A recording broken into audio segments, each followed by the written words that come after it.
Hi there guys, Vino here and welcome to this Vino Plunk production and welcome to my impressions of Star Wars The Rise of Skywalker. Now this video, as I'm actually slipping down the cupboard right now, this video has been quite a few days in the making, and the reason for that is I watched The Rise of Skywalker at the beginning of this week and really wanted to get my opinions out on that movie sooner than now. However, I did record a video on my impressions on the video, but it was not to my liking. My words were very slurred, I was very tired in the video and didn't feel as if it represented what I wanted to, what I wanted to transfer to you guys, for lack of a better term, my opinions of that particular movie. Then the 2 days after, I was massively tired after work, so I came home, pretty much went to bed, and then of course the Euros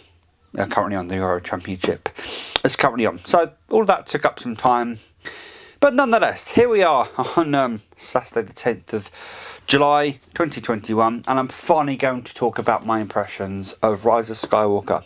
Before I go head first into my impressions, I would just like to give it a little shout out, show off to the Star Wars, the Skywalker Saga complete collection, which I have recently purchased, and there will be a video on this very, very soon.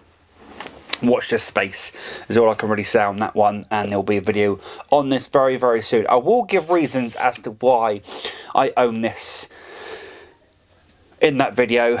Some people may be a bit confused as to why I own this, but at the end of the day, you know, I don't buy things necessarily for the judgment of others. I buy things because I want them. So, and that's one of the reasons why I bought this set. But we will be getting to more into the sets later on. I'm just going to put that over there.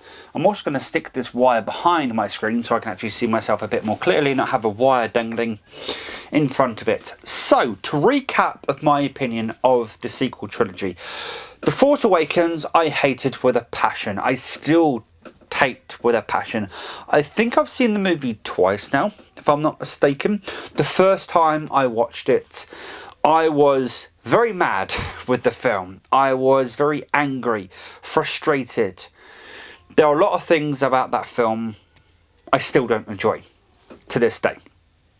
The second time I watched it, my opinions were less severe in the negative category, but I was still not happy with the film. And one of the reasons I don't like The Force Awakens is I just think it's condescending and pandering. I really do. So many people have said, oh, it's a remake of A New Hope and that kind of stuff. I can't see it personally. I just think it's, in my honest opinion, and again this is my opinion, it takes all what the original trilogy stood for and washes it down the toilet far more so than the prequel trilogy ever did.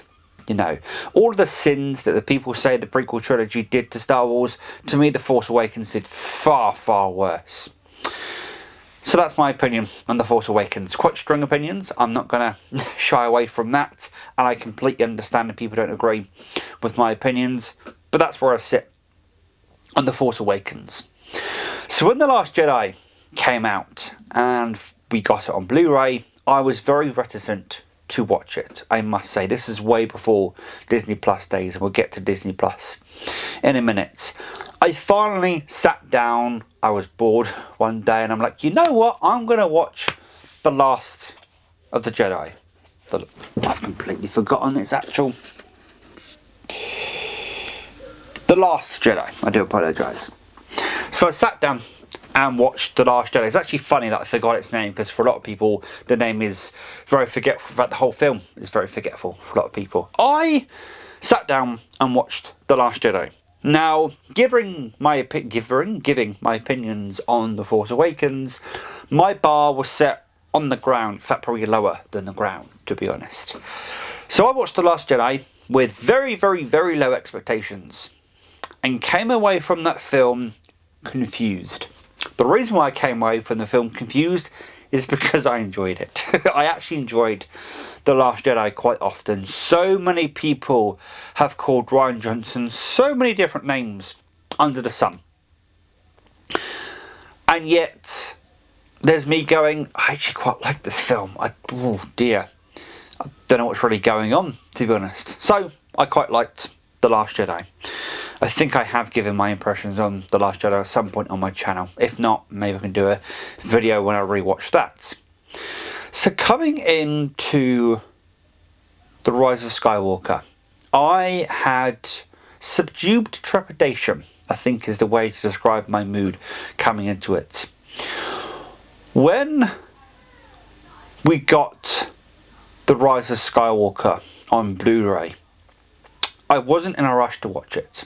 And I haven't been in a rush to necessarily watch it. I actually watched The Rise of Skywalker with somebody else, which I think helped a lot with. And I watched it on Disney Plus and the group watch feature, because we both have Disney Plus. I will say at this point that I think some of my experience watching Rise of Skywalker for the first time was marred by watching it with the group watch feature of Disney Plus, because there are times where the movie looked like it was running at 60 frames per second. There are times where it would lag. There are times where it jumped to either a completely earlier scene or a much later scene to sync up with R2, R2 internet speeds, basically. Which I'm not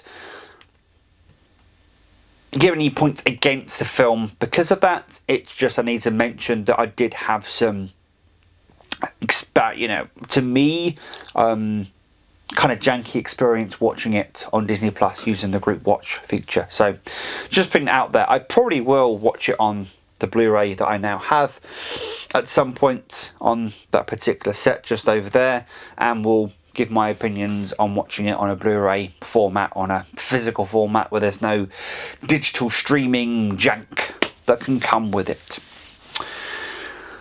So, Rise of Skywalker.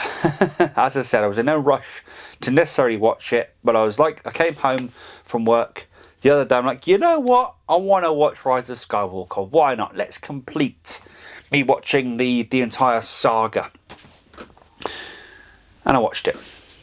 And at the end of it, and the person I watched it with kept saying to me, oh, you're gonna hate the sequel trilogy far more than you already do. And I came away from it, I actually quite enjoyed Rise of Skywalker.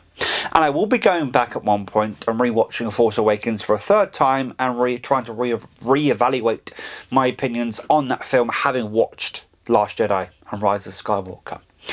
So I'm going to try and keep this as spoiler free as possible. If I do slip up and reveal a spoiler, I apologise, but this is your first and only warning. When it comes to potential spoilers, I may slip up and accidentally reveal a spoiler. Depending on some people's stances, even mentioning a character's name in the film could be considered a spoiler. So this is your warning of potential minor spoilers. I will try and keep the bigger spoilers out of the picture as much as possible, but there you go. So, the Rise of Skywalker it's a junky film. I'm going to say that. It's junky in that it's a massive course correct from The Last Jedi. So many people hated The Last Jedi so much. So many people hated the characterization of Luke Skywalker in that film that they massively tried to course correct with Rise of Skywalker. They really, really did massively try and course correct with that film. They tried to recharacterize Luke Skywalker, which to me fell a bit flat to a degree. There are so many plot and logic and holes in the film. I could spend the next 3 hours picking apart the holes in the film. But that's what I'm not here to do. I'm not here to, oops, sorry about that, not the camera. I'm not here to pick apart the film. I'm not going to do what I did with The Force Awakens and rip the film apart, because I'm not in the mood to rip the film apart, because I actually enjoyed the film quite a bit, to be completely honest. The film explored some things that, to me, have never been explored much in the film series. Apparently they have been explored in the series like Clone Wars and stuff like that, and this could be considered a spoiler, but that is bringing someone back from the dark side, bringing a Sith over to the Jedi side. I'm not gonna say more than that, but that there is an element of that in The Rise of Skywalker. The name itself, and this could be considered a major spoiler depending on where you sit, so warning about this one. The Rise of Skywalker, the title of the film, is a massive stretch. There is a fairly big reveal in the film about Rey's origins, which that's not a spoiler in its own right because it's been leading up to The Rise of Skywalker. I kind of assume you've seen Force Awakens and Last Jedi before watching a review on Rise of Skywalker. So it's already been leading up to the reveal of Rey's origins, which is revealed in Rise of Skywalker. And then they do a 180. What I feel like is a 180. And it just feels a bit ham-fisted. The whole film feels ham-fisted. I will say that. There are a lot of elements that are just jammed into the film, and I'm there going, that doesn't make logical sense. However, for all of the film's logical fallacies, for all of the mischaracterizations, for all of the playing around with well-established Star Wars tropes like Force Ghosts, and playing around with them in ways that I'm not sure are even canon with previous films, I enjoyed it.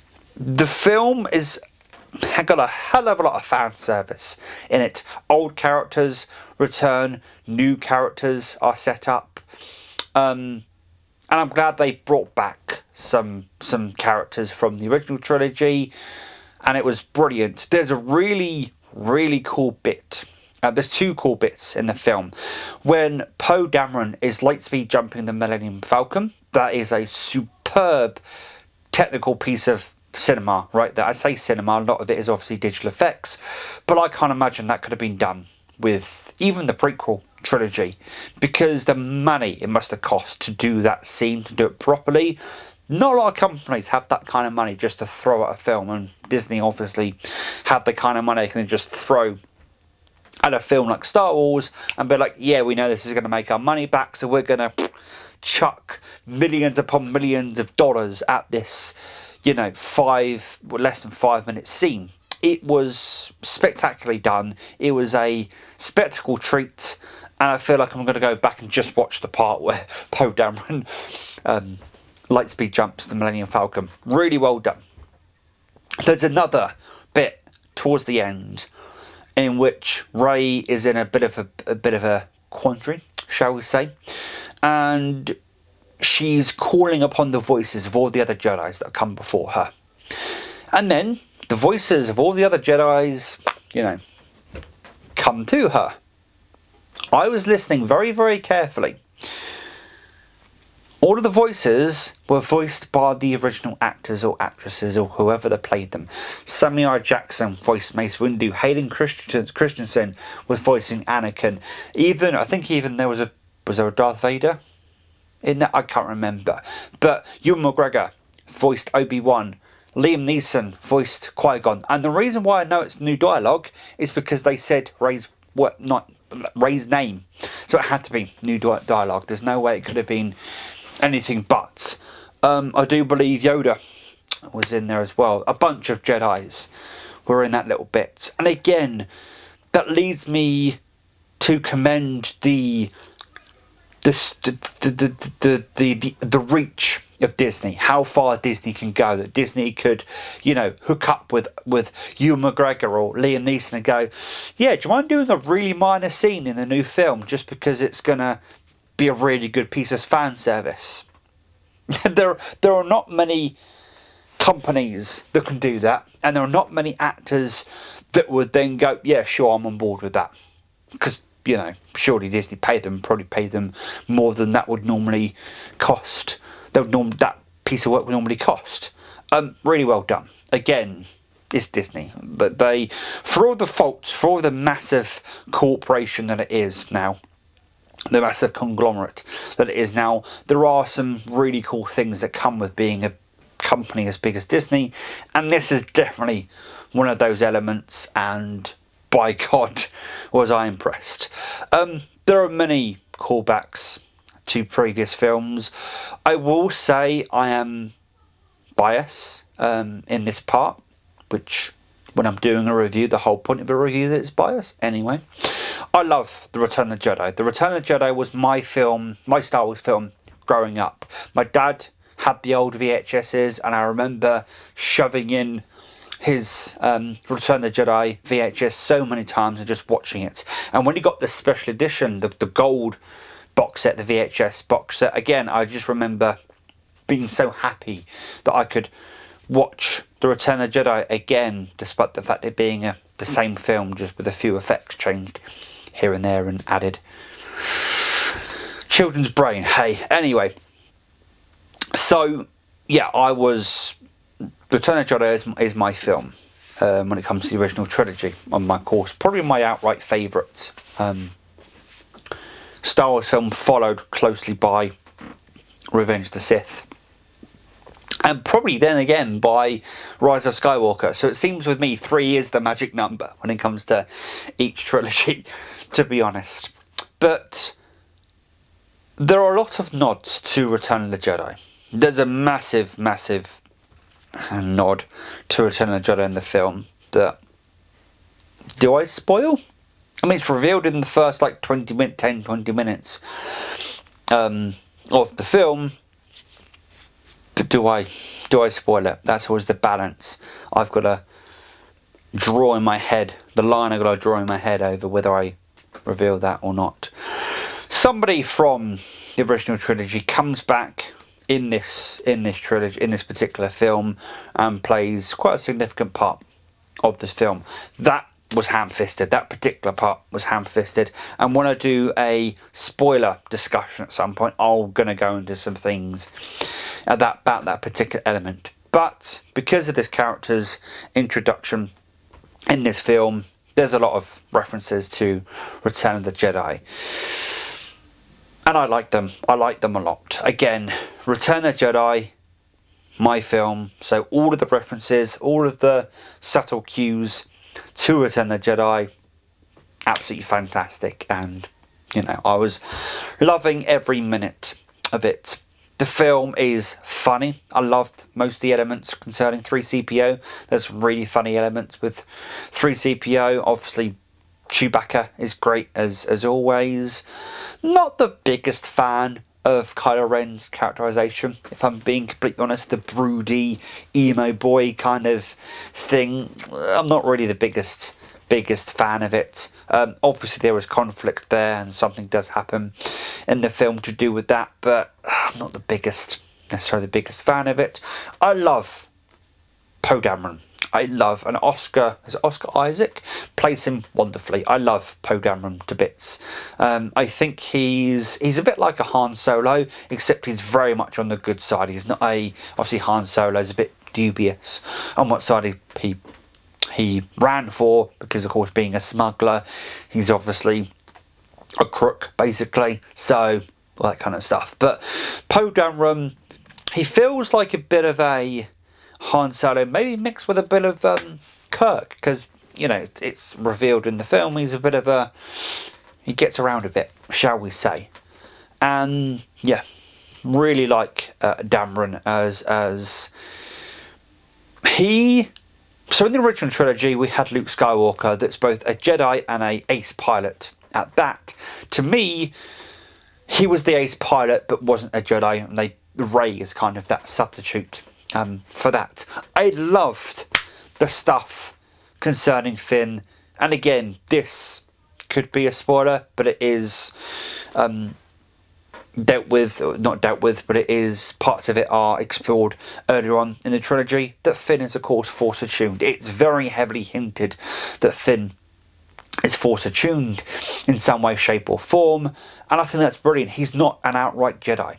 He doesn't wield a lightsaber. Obviously he wielded a lightsaber in Force Awakens, but nothing was really made of it. In fact, I think he looked at the weapon and kind of like, this isn't my weapon of choice, kind of thing. He knows he can wield it. He knows he can use it. He obviously is Force attuned, and, you know, I like the fact that he's not directly a Jedi, but has some extra sensory abilities that he uses within the film. I really like that. Princess Leia is a difficult one for me. Obviously, with the death of Carrie Fisher, it was difficult how they were going to do some elements. I feel parts of Leia were, again, a bit ham-fisted, which is a shame, because I feel a little bit that they've done that character wrong, in a way, but the same token, what can you do when the actress passes away?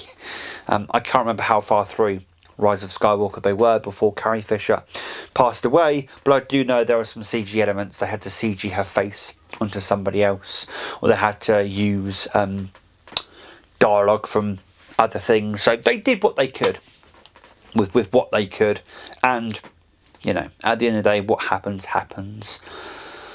Overall, I really enjoyed the film. I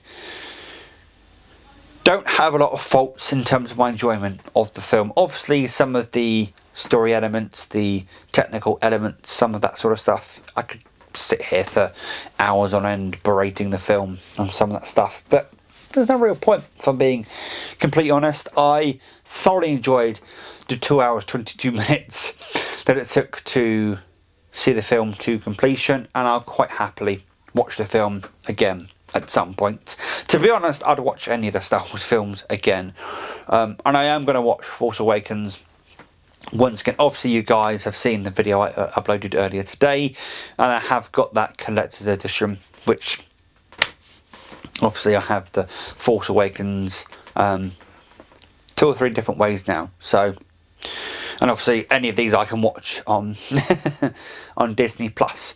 By the way, and I will be doing probably a video on this when I watch it, there's a documentary on Disney Plus called Empire of Dreams, which is a 2.5 hour documentary on the making of, I think, the original trilogy. And apparently it is one of the best documentaries, behind the scenes documentaries ever made.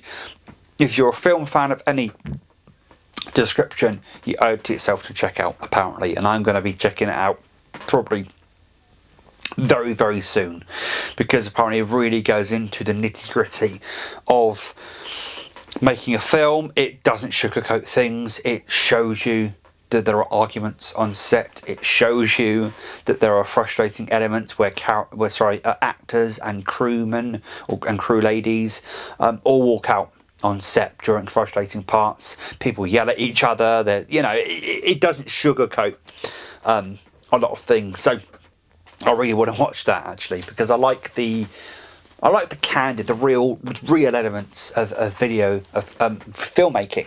We all know it's not a walk in the park. You know, when you're watching a film and it all comes together, and apparently all of the documentaries and all the extras that have been made since Disney took over Star Wars, they're far more corporate. They're far more, you know, they're most definitely sugar-coated. So it's quite funny that there's 2 different contrasts to that.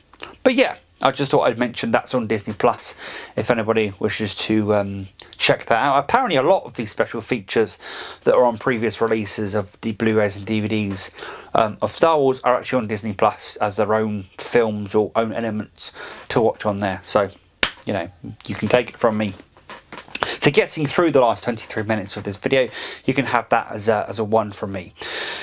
Anyway, so I enjoyed The Rise of Skywalker. I maybe at some point will sit down and do a ranking of my ranking of the 9 films in that box set of the Skywalker saga, and we'll go from there at some point. But yeah, and to me it's now a shame that I don't like The Force Awakens as much as so many other people do. So many people love The Force Awakens. I seem to be alone in my hatred. And it is hatred for that film. But I'll go away and probably rewatch it soon and give you my updated impressions of that film, having watched the next 2 in the series, and we'll go from there. Thank you very much for watching this video, guys, and as always, please take care and enjoy the rest of your day. Ta-ra.